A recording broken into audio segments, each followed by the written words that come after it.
কিন্তু বস।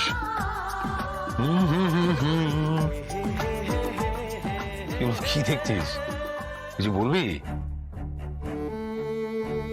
আমাদের বন্ধুত্বের কতগুলো বছর হয়ে গেল বলতো আর্য, ভেবেছিস কোনোদিন?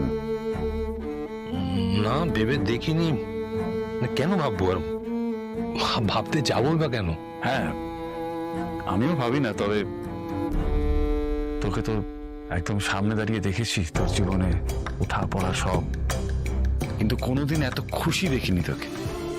হ্যাঁ, আজ আমি খুব খুশি, আমি হ্যাপি। এর আগে এইভাবে আমি হয়তো এতটা খুশি হইনি। সত্যি আমি খুব হ্যাপি। মনে হচ্ছে জীবনে সব কিছু পাওয়া হয়ে গেছে। এরপর যদি আমি মরেও যাই, তা তুই এখানে বাধা দিবি আমি জানি।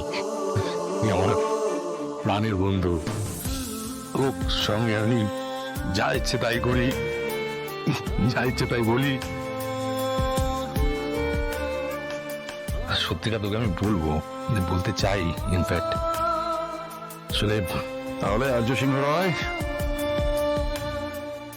ভালোবেসে শুধু মরেই না, কেউ কেউ বাঁচে,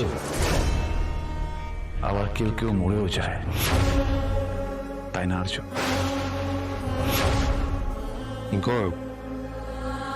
থাক না, এখন এসব কথা থাক, ভালো লাগছে না। থাকুক,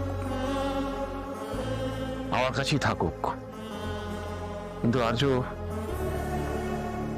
পুরনো ইতিহাসে যা লেখা হয়ে থাকে, যা একবার ঘটে যায়, সেটা কিন্তু থেকেই যায়।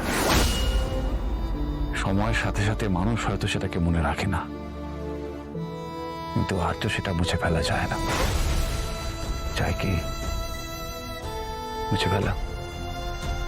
না, আমি মানছি মুছে ফেলা কঠিন, কি কর, বিশ্বাস কর, আমি আমার ভালোবাসা দিয়ে সবটা মুছে ফেলবো, বিশ্বাস কর।